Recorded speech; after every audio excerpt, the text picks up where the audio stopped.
As the eldest sibling in my family, I've navigated through a dynamic household with 2 biological siblings and 4 adopted ones. Our family's journey has been a tapestry woven with both joyous moments and challenges, and at the forefront of these challenges has been the struggle to balance time and resources among all of us. This balancing act, however, has often translated into sacrifices, particularly on my part. Growing up, my parents made concerted efforts to ensure that my younger siblings had opportunities for personal growth and enrichment outside of the classroom. Whether it was enrolling them in dance classes or music lessons, they spared no expense to nurture their talents and interests. Meanwhile, I found myself sidelined, devoid of such privileges. Even the simple pleasure of participating in school field trips, a quintessential part of childhood, became a rarity for me as I progressed through my early years of education. The discrepancy in treatment became even more glaring when I dared to voice my desire to pursue extracurricular activities. Instead of support, I was met with a directive from my parents to fend for myself and earn the necessary funds. And though my grandparents intervened, offering financial assistance for my endeavors, their goodwill was thwarted when my parents redirected the funds towards household expenses, leaving me with nothing but dashed hopes and unfulfilled dreams. Amidst this backdrop of familial discord, my grandparents emerged as beacons of support and advocates for my future. Recognizing the injustices I faced, they took matters into their own hands and established a college fund in my name, a gesture that not only took me by surprise, but also filled me with profound gratitude. Yet, as the saga of my family's dynamics unfolds, new challenges emerge on the horizon. Recently, my parents proposed the idea of dividing the funds among all their grandchildren, including my youngest sister, who is in desperate need of major stomach surgery. Despite their financial strain from her previous medical expenses, my parents believe that this surgery holds the promise of transforming her life, offering her relief from pain and the prospect of a more normal childhood. Caught between my aspirations for the future, which hinged significantly on the college fund, and the urgent medical needs of my sister, I find myself grappling with a complex array of emotions and dilemmas. Your parents' request for financial assistance to cover your sister's surgery has placed you in a difficult predicament. On one hand, they seek $270,000 for the procedure and potential post-operative expenses, with the vague promise of reimbursement. However, your reluctance to part with your college fund has sparked conflict, with accusations of selfishness hurled your way.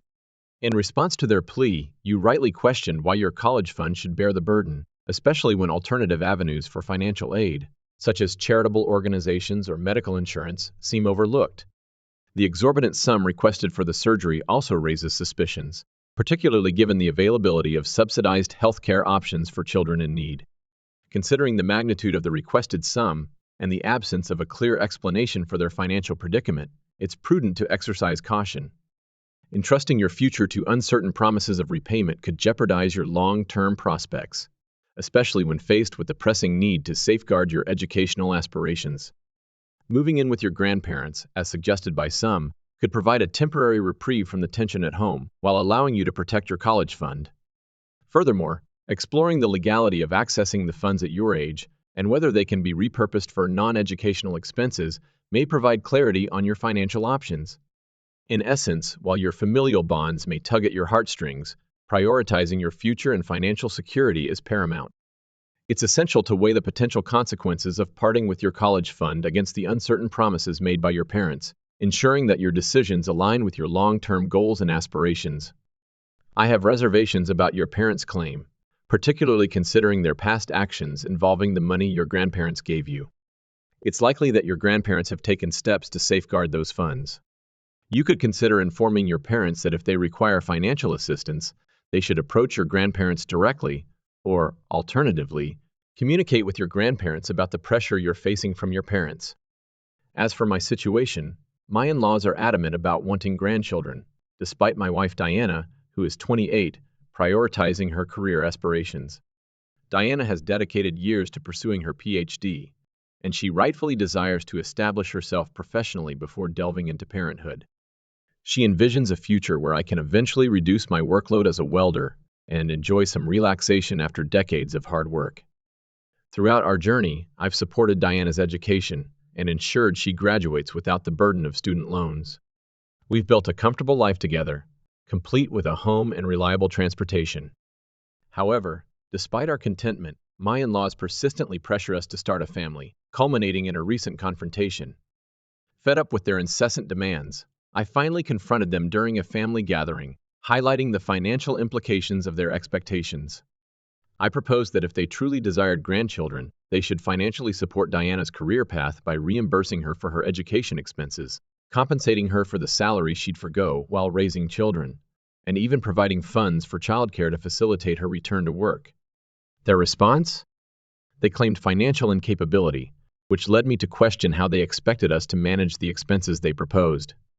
I suggested that if they were sincere about their wishes, they could provide Diana with her inheritance sooner rather than later.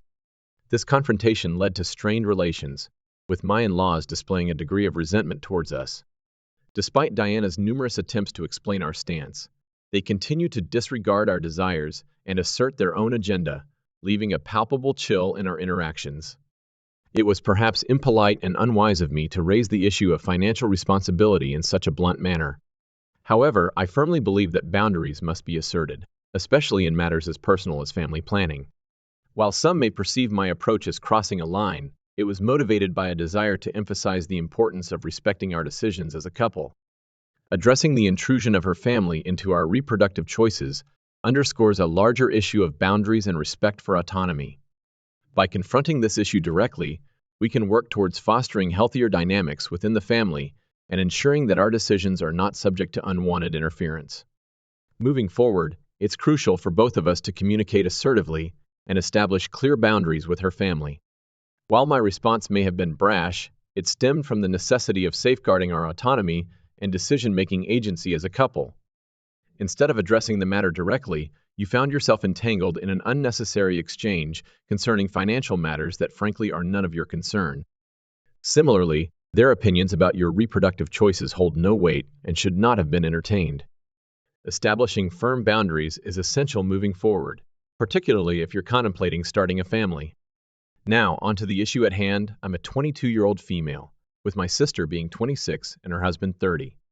To provide some context, since puberty, I've grappled with the discomfort of having disproportionately large breasts for my petite frame, standing at 5s. This physical aspect has led me to feel self-conscious and has been a source of insecurity throughout my life. Consequently, I've always opted to conceal my figure with oversized clothing, such as hoodies and t-shirts, as a means of coping with these feelings of shame and inadequacy. At the age of 16, I embarked on a journey with a singular goal: to afford a breast reduction surgery. This was a deeply personal decision driven by my desire to feel more comfortable in my own skin. For years, I had struggled with the physical discomfort and emotional burden of having disproportionately large breasts on my petite frame. Despite my efforts to conceal them with oversized clothing, the weight of self-consciousness and insecurity remained ever present. Last year, after years of hard work and saving, I finally reached a point where I could afford the surgery. It was a significant milestone in my life, one that brought not only physical relief, but also a newfound sense of confidence and liberation. While my breasts are still larger than average post-surgery, the difference in how I feel about myself is remarkable. I no longer carry the burden of discomfort and self-doubt that plagued me for so long. Fast forward to a recent family dinner with my sister and her husband. It was meant to be a casual outing, nothing out of the ordinary. I opted for a simple outfit, jeans paired with a form-fitting shirt. As the evening progressed, I couldn't shake the feeling that my brother-in-law's gaze lingered on me a little too long, making me increasingly uncomfortable. Later that night, I received a text from her, chastising me for my choice of attire. She insinuated that I was being inappropriate, suggesting that my clothing was somehow inviting unwanted attention from her husband. Her words cut deep, leaving me feeling misunderstood and unfairly judged. Feeling distraught and unsupported, I turned to my mother for comfort and understanding, hoping for a sympathetic ear. However, to my dismay, she echoed my sister's sentiments, adding to my sense of isolation and frustration. It's disheartening to realize that even those closest to me fail to see things from my perspective, choosing instead to assign blame and criticize without empathy or understanding. In moments like these, I find solace in the wisdom of those who have faced similar challenges. It brings to mind a poignant response attributed to Jesus when confronted with similar complaints about the allure of women. He urged his followers to take responsibility for their actions, rather than shifting blame onto others. It's absolutely absurd to think that Jack's behavior should dictate what someone wears. Wearing a fitted shirt or any other attire that makes you feel good and confident should never be an issue. Why should the sister demand that you cover up because her husband can't control his eyes? It's preposterous to suggest that you should alter your clothing choices to cater to someone else's inability to behave respectfully. Furthermore, why should you bear the burden of ensuring that every man in the world, married or not, doesn't stare at you? It's not your responsibility to manage their behavior. The fact that your mother and sister are body shaming you is appalling. You shouldn't be made to feel ashamed or guilty for how you choose to dress. It's your brother-in-law's responsibility to control his gaze, not yours. You're not at fault if he can't or won't stop staring at you inappropriately. On another note, I, a 36-year-old male, was adopted from day one, never having met my biological parents. My adoptive family instilled values of leading a healthy lifestyle, but it was never enforced to the extreme. We were encouraged to eat well and stay active, but there was never pressure to engage in intense sports or gym workouts. Despite this, I do prioritize regular exercise. I never felt a burning desire to search for my biological family, but a DNA kit gifted to me on my birthday prompted me to explore. None of my relatives knew about my adoption. To my surprise, I discovered a full-blooded sister through the DNA results. After some correspondence and advice from my father, I decided to visit them during the holidays. Upon arriving at their house, I was taken aback by the sight of my entire family, siblings, parents, grandparents, waiting outside. What struck me most was their collective morbid obesity, which was not an exaggeration. My biological mother resembled Darlene Kate from What's Eating Gilbert Grape, and unfortunately, the rest of the family was no different in size.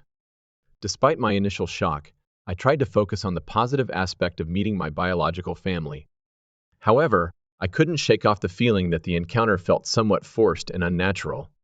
The dinner was an extravagant affair, with an abundance of options that surpassed my capacity to indulge. Despite my efforts, I could only manage a portion and a half. Nonetheless, the remainder of the visit proceeded smoothly, and I departed feeling content to have connected with them. However, upon returning home, I was confronted with missed messages accusing me of being fat-phobic and insensitive. My initial surprise upon arrival and the lack of scrutiny towards weight were cited as evidence of my judgmental attitude. While I genuinely harbor no prejudice towards people's weight, I cannot deny that their appearance initially caught me off guard. Nevertheless, I believe I demonstrated an open-minded approach and refrained from making snap judgments based on appearances. In hindsight, I wonder if I'm at fault in this situation. I'm inclined to believe otherwise. It appears that their reaction speaks more to their own insecurities and defensive mechanisms than any wrongdoing on my part. Perhaps they've long relied on genetic predispositions to justify their weight, and my presence served as a stark reminder of the role lifestyle choices play in health.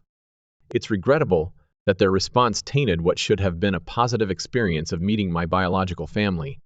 It's disheartening to see how easily misunderstandings and misplaced blame can overshadow moments of connection and reunion. It's commonly understood that behavioral choices play a significant role in weight management. I recall my ex-mother-in-law often attributing weight gain to genetics, rather than acknowledging the impact of her dietary habits. It became her preemptive defense mechanism, despite the irony of having siblings with varying lifestyles, one being outdoorsy and the other a thin vegetarian. Meeting one's biological family after 36 years naturally induces a sense of uncertainty.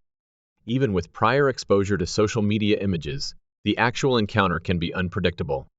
It's unfair to expect anyone to conform to predetermined expectations, especially when it comes to eating habits. Consuming a reasonable amount, as you did, should not be a cause for scrutiny or discomfort. The issue at hand reflects more on their insecurities than on your actions. Maintaining peace in your life should take precedence over unwarranted self-doubt. On a separate note, my sister recently welcomed boy-girl twins, fulfilling a long-held desire. She meticulously selected vintage names, expressing her joy at their revival. Ironically, despite her preference for classic names, she's faced criticism for their perceived antiquity. Some have praised the names for their timeless charm, while others have labeled them as old-fashioned. My sister's reaction to these comments has been a source of contention, particularly with her best friend and mommy group acquaintances.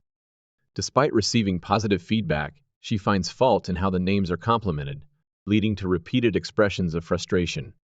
In these situations, it's essential to recognize that personal tastes vary widely. While some may appreciate the nostalgia associated with traditional names, others may view them differently. It's crucial for my sister to find peace with her choices and not let external opinions undermine her happiness. I approached my sister, intrigued by her steadfast preference for old-fashioned names, and sought to understand her perspective. She passionately defended the timeless appeal of such names, emphasizing that they possess a certain charm and elegance that transcends generations. Despite her eloquent explanation, I couldn't shake off a sense of contradiction lurking beneath the surface. The third instance occurred when my sister recounted an interaction with members of her mommy group, who expressed admiration for her children's names while subtly hinting at their association with older generations. Witnessing her frustration with these comments, I couldn't help but notice a discrepancy in her reactions. On one hand, she had advocated for classic names, yet she seemed perturbed by any insinuation of age-related connotations. In my attempt to shed light on this inconsistency, I found myself labeled as a hypocrite, accused of harboring disdain towards her children's names. However, my intention was far from criticizing her choices. Upon reflection, it became apparent that my sister's fixation on this issue may stem from a deeper source of discontentment. Perhaps she's grappling with a form of buyer's remorse, unable to reconcile her initial enthusiasm for classic names with the reality of her children bearing those names. Furthermore, it's essential to recognize that the significance of a name extends beyond its age or popularity. Each name carries a unique identity and serves as a reflection of familial values and traditions. While some may prefer names steeped in tradition, others may gravitate towards more contemporary or unconventional choices. In navigating this delicate situation, it's crucial to approach discussions about names with sensitivity and empathy. Rather than engaging in debates over personal preferences, it's more productive to focus on celebrating the diverse array of names and the stories they embody. By fostering an environment of mutual respect and understanding, we can ensure that each child's name is honored and cherished for its individuality and significance within the family.